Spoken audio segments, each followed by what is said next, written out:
Good evening, Avery. Mr. Jonathan? I can't believe my own eyes. Oh, it's a miracle. We all thought you were... Oh, sir, your poor sister. What a tragedy. I know, Avery. I know about my sister's murder. Miss Reed expected you to return to assist with the funeral, right up until the last minute. Where have you been, Mr. Jonathan? We needed you here.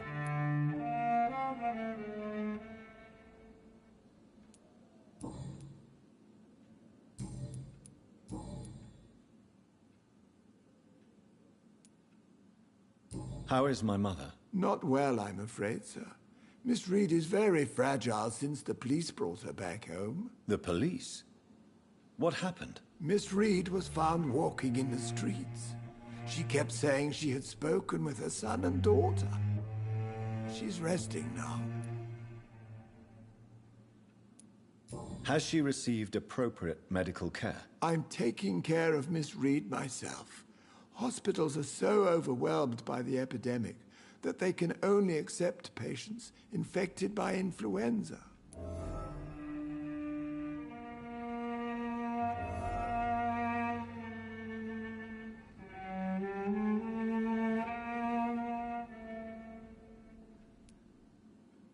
Perhaps we could arrange a short trip. Somewhere sunny, like France.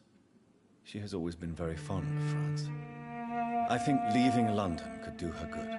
I'm afraid Miss Reed is too frail for the moment. Recently, she started going out at night without remembering it. I have to watch her carefully.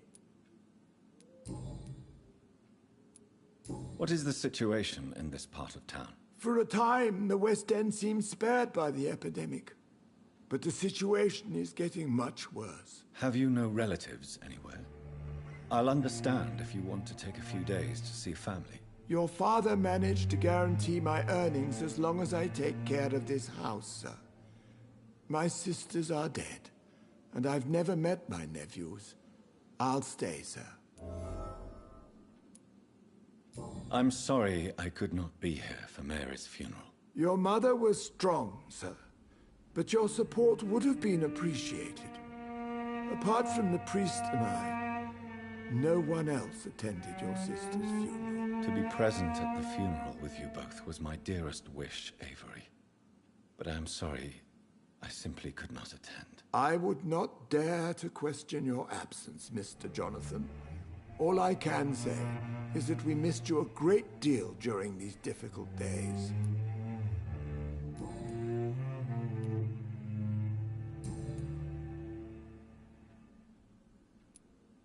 Tell me the truth, Avery. Do you feel forced to stay here? Would you leave this house without the arrangement made by my father? No, sir. I have nowhere else to go. And I promised your father I'd take care of his family as long as I live. This house is dead, Avery. There is a curse on this family. You really should consider leaving. If only you could have been here sooner or more often.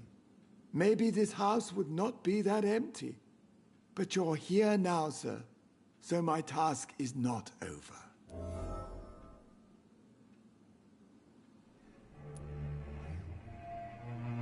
You have served this family extremely well, Avery. Your support during these terrible times is much appreciated. Then I will stay. All I ask is that you take care of my own funeral if I die before the end of the epidemic. No mass grave, please, sir.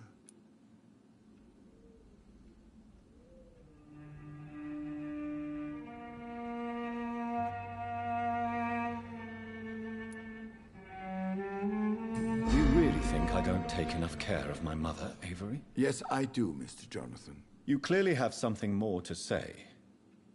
Speak your mind, Avery. I know you work hard to help the sick, but what will you do once the epidemic is over?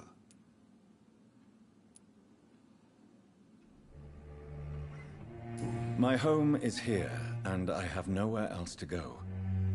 But this house will need some improvements if I move here.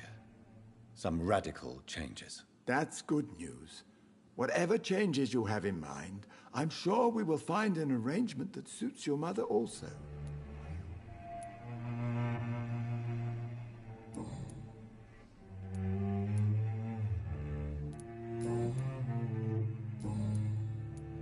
I'm currently investigating sources of the epidemic in this part of town. Do you know anything useful? Not really, except all the Macpherson's servants resigned a few days ago. They feared becoming infected, they said. The Macphersons? Where do they live? I think it's a rich house near the railway bridge in the southern part of the district. Goodbye, Avery. Please watch over my mother until I return. Of course, Mr. Jonathan, but please return as soon as possible.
Spending next summer in France. Absolutely. Why not?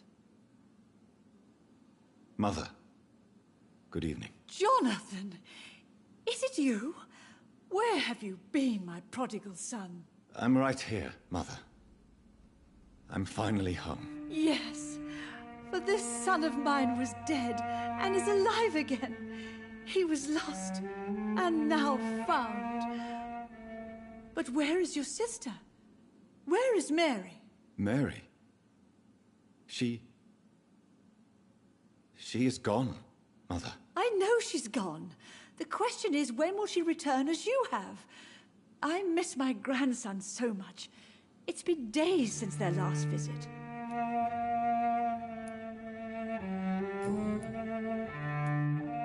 Do you need anything, Mother? Ready to make your bed? I'll stay as long as I can, I promise. Do you need anything else? Just one thing. Stop staring at me like that. As much as I love you, it breaks my heart to look at those empty and dead eyes.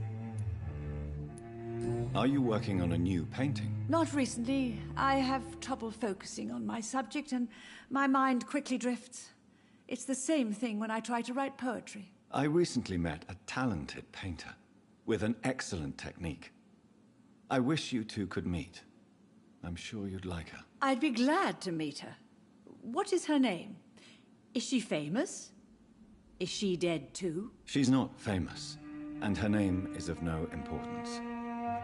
And yes, she is also dead. The important thing is, I hope you two get along. If she ever fancies meeting your mother, I'd be glad to welcome her into my home. Do you think Avery is right? Do you think I should take better care of you? I don't blame you, but you abandoned me, son. A mother should not survive her children. It's unbearable to know you're not here anymore.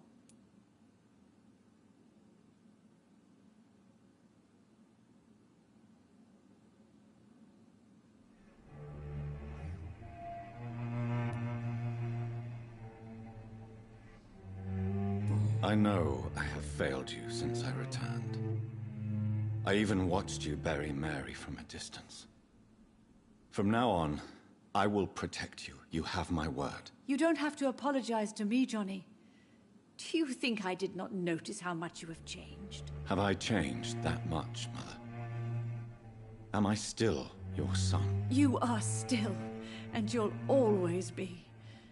Despite your pale skin, your bloody eyes, and that echoing sadness in your voice.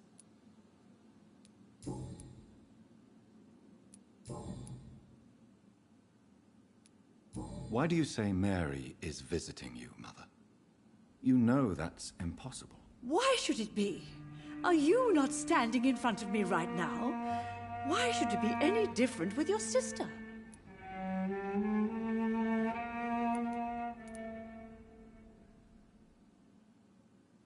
But Mary really is dead, Mother. Yes. And are you not dead too? Isn't your father dead? And my grandson, and my son-in-law, you're all gone. But you all still visit me from time to time. But I'm not dead, Mother. I'm really here, talking to you, trying not to cry. Oh, it breaks my heart to have to tell you this. But of course you're dead, my darling boy. Just look at you, as pale as my Mary.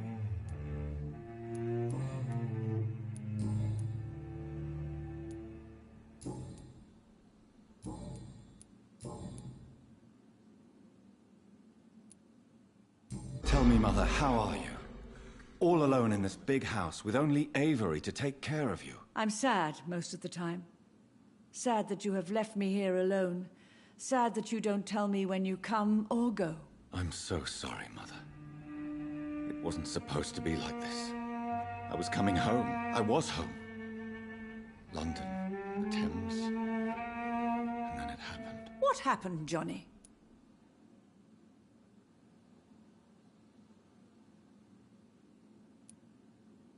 I was attacked, Mother. And I've not been the same since. The important thing is that you finally returned home. I was worried, you know. You were the last member of the family of whom I had no news. Even Mary comes more often than you. Mother, do you know what's been going on in this area? Not really. I don't go out much due to the epidemic, and when I do, I tend to get lost. What do you mean you get lost? I hope you don't go outside alone. Of course not. When I go out, your father always comes with me, but he leaves me there sometimes, and I have trouble finding the way back.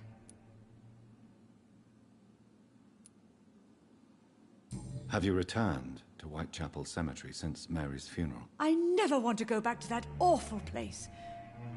Wait. I think I went back once. And you were there too. And Mary? No, that can't be true.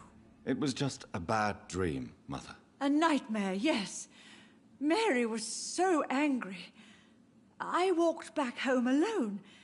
If that kind policeman had not called Avery from the station, I don't know what would have happened.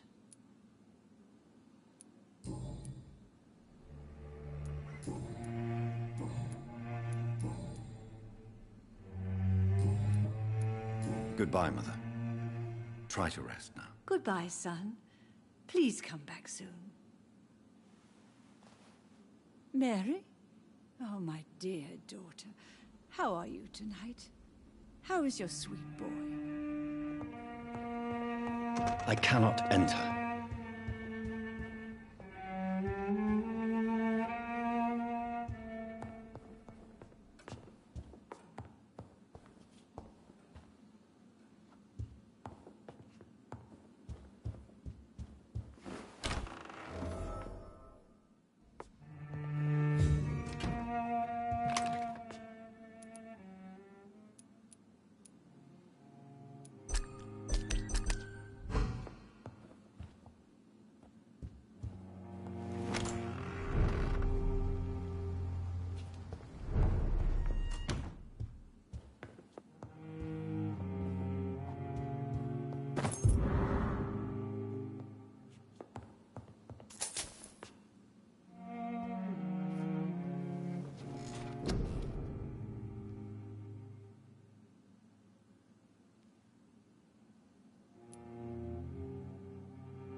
Whether you need to buy something or not, I am happy to help.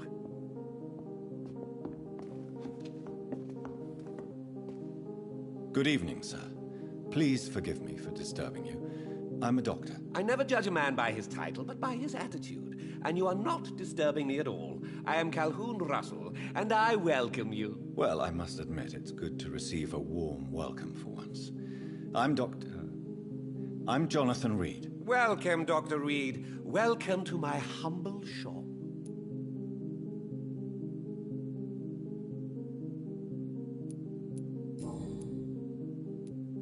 Do you have any family nearby? Not since my parents died. I'm London's lone gourmet. London's lone gourmet? What a strange title. I used that name in my early years when I was a food critic, and I kept it. Really? But you seem to be such a pleasant and sociable fellow. I'm afraid the real hedonist has to be sometimes. I discovered ecstasy as a solitary pleasure, but it does not mean it can't ever be shared.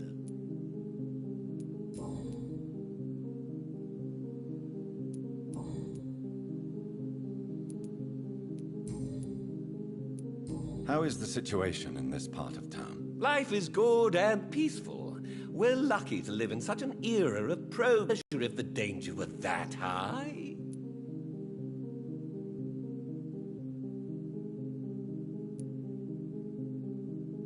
I'm afraid the newspapers are seriously underestimating the situation. Things are critical, believe me. Well, that's news then. But I can't believe that things are that bad.